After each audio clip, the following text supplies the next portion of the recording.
Hi, I'm Sarah. Welcome to the Daily English Show. Well, I survived shutdown day. Actually, I was quite sick for the first half of the day. Not from a lack of computer, but because I had a bit too much fun the night before. Anyway, today is Monday, so we're going to have another guest today. Mike was going to come today, but he's not feeling so good, so he's going to come another time. Today's guest is Jonny. Jonny's from Auckland, New Zealand, and he's been in Japan since February, and he's been staying here snowboarding and studying Japanese and building snow caves. This is the second time he's been in Japan. Today I asked him about why he came to Japan and what he thinks about the snow in Niseko and how he studies Japanese. Here's a bit of what he said, and the rest is in the conversation. I came here last year in May, just for a holiday and for my girlfriend's sister's wedding. It wasn't as much of a shock as I thought it would be. It wasn't too difficult, and I wasn't overwhelmed by the customs or anything like that. I think I was quite well prepared for it. Well, having Japanese friends and living with a Japanese family in Canada, I guess it prepared me for it. I've snowboarded around New Zealand, many ski resorts around New Zealand. I spent 2 winters in Idaho, northern Idaho in USA, and after that I went to Canada for 2 years. So there was a period where I always had winters. I had, I think, 7 winters in a row. When it snows, it's really good. It's by far the best snow I've ever seen. The terrain it could be a bit more challenging. Some mountains I've snowboarded before, especially Lake Louise or Squaw, Lake Louise in Canada, Squaw Valley in California, various places around USA, they've been more challenging.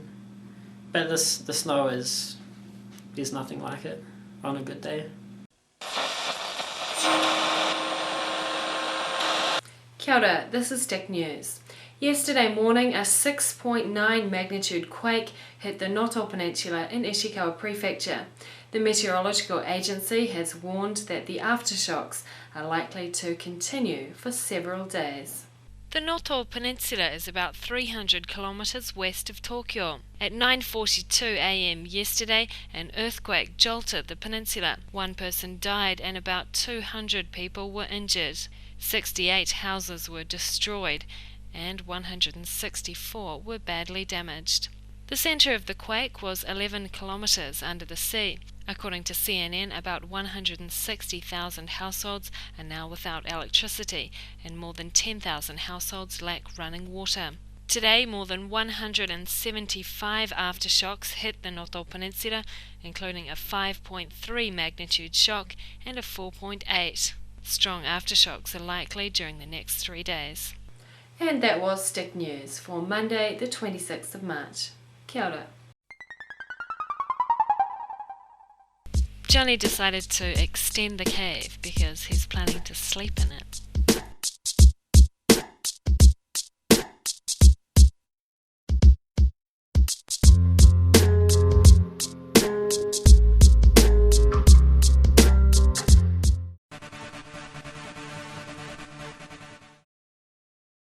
When did you start studying Japanese?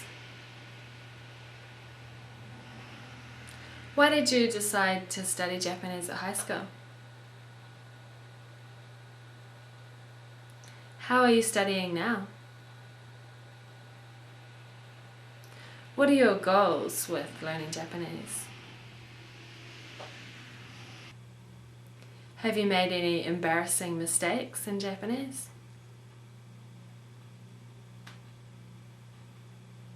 You're planning to teach English in Japan, aren't you?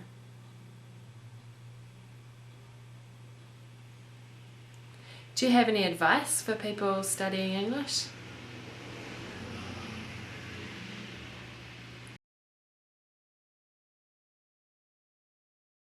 I studied in high school for about 1 year, but I didn't concentrate, so I started studying properly about 2 years ago. I went to Auckland University for 1 semester of Japanese. We had to choose a subject, we had to choose a language, and my sister came home and she was speaking French, so I hated French, so I thought I'd try Japanese. But I wasn't very interested in it. I thought it was a bit boring. Just from a textbook, and I go snowboarding often, so I get to practice speaking to Japanese people on the chairlifts. So it's good practice. The mountain's like my classroom. I want to be able to get by myself, hold conversations with people, just talk about what I want and understand what people say. I'm focusing more on conversations now, just being able to understand and speak. Once I get a bit better, I want to learn more about kanji and be able to write a bit better and read.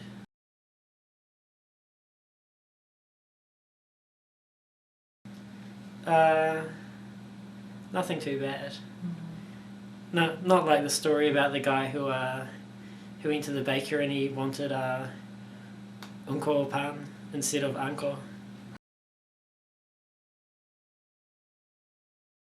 I'd like to eventually. Just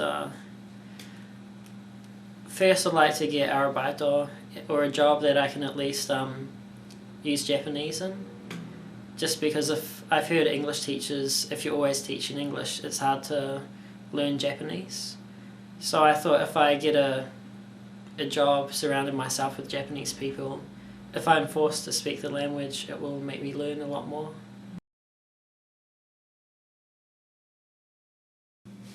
I guess it would be you have to try practicing speaking as much as possible, especially with native speakers. I'm quite fortunate. I'm in Japan, surrounded by Japanese, so it's easy for me to practice speaking Japanese. I know in New Zealand, many Japanese, for example, they come to New Zealand and they go to English language schools, but they're surrounded by other foreigners who are learning English as well. So they don't get corrected in their English, and it's hard, especially if they work at Japanese restaurants or surrounded by other Japanese. It's hard for them to really progress in their English sometimes. So if possible, just try to surround yourself with people speaking the language you'd like to learn.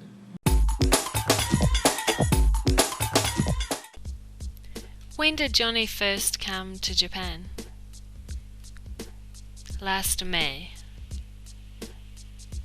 Whose wedding did he go to? His girlfriend's sister's. How long did he spend in Canada? 2 years. Did he enjoy studying Japanese at high school? No. Has he ever studied Japanese at university? Yes. And that was the Daily English Show. See you tomorrow.